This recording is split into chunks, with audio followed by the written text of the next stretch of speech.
আয়াত 52 ইয়াউমা ইয়াদউকুম ফাতাস্তাজিবুনা বিহামদিহি ওয়া তাযুন্নুনা ইল্লা বিথতুম ইল্লা কলিলা। অনুবাদ: যেদিন তিনি তোমাদেরকে ডাকবেন এবং তোমরা তার প্রশংসার সাথে তার ডাকে সাড়া দেবে এবং তোমরা মনে করবে তোমরা অল্পকালই অবস্থান করেছিলে। তাফসির 1 নম্বর ফুটনোটের বিবরণ। আয়াতের অর্থ এই যে, হাসরের ময়দানে যখন তোমাদেরকে ডাকা হবে তখন তোমরা সবাই ওই আওয়াজ শুনে একত্রিত হয়ে যাবে। ময়দানে আসার সময় তোমরা সবাই আল্লাহর প্রশংসা করতে করতে উপস্থিত হবে। আয়াতের বাহ্যিক অর্থ থেকে জানা যায় যে তখন মুমিন ও কাফির সবারই এই অবস্থা হবে। কিন্তু ইবনে আব্বাস বলেন, এখানে হাম দ্বারা তার নির্দেশ ও ইচ্ছার অনুগত হয়ে যাওয়ার কথা বোঝানো হয়েছে।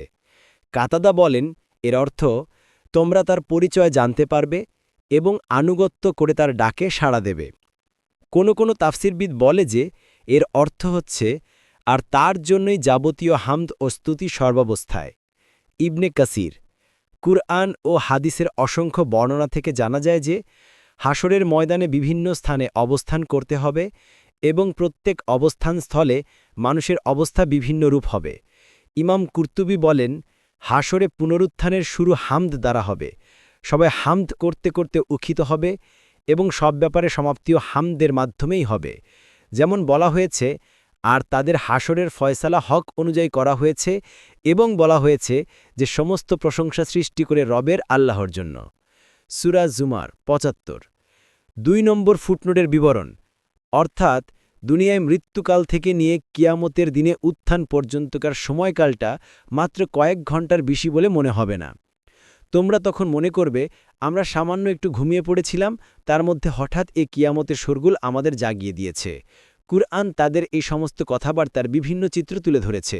কোথাও বলেছে, যেদিন তারা তা দেখতে পাবে সেদিন তাদের মনে হবে যেন তারা পৃথিবীতে মাত্র এক সন্ধ্যা অথবা এক প্রভাত অবস্থান করেছে। সূরা আন-নাজিআত ৪৬। আবার বলা হয়েছে, যেদিন সিংহায় ফুৎকা দেয়া হবে এবং যেদিন আমি অপরাধীদেরকে দৃষ্টিহীন অবস্থায় সমবেত করব, সেদিন তারা নিজেদের মধ্যে চুপি চুপি বলাবলি করবে, তোমরা মাত্র ১০ দিন অবস্থান করেছিলে। সূরা তাহা ১০২-১০৪। আরও বলা হয়েছে, যেদিন কিয়ামত হবে সেদিন অপরাধীরা শপথ করে বলবে যে তারা মুহূর্তকারের বেশি অবস্থান করেনি। এভাবেই তারা সত্যভ্রষ্ট হতো। সূরা আর রুম ৫৫। আবার কোথাও বলা হয়েছে, আল্লাহ বলবেন, তোমরা পৃথিবীতে কত বছর অবস্থান করেছিলে? তারা বলবে, আমরা অবস্থান করেছিলাম একদিন বা দিনের কিছু অংশ। আপনি না হয় গণনাকারীদেরকে জিজ্ঞেস করুন। তিনি বলবেন, তোমরা অল্পকালই অবস্থান করেছিলে যদি তোমরা জানতে। সূরা আল মুকমিনুন ১১২-১১৪।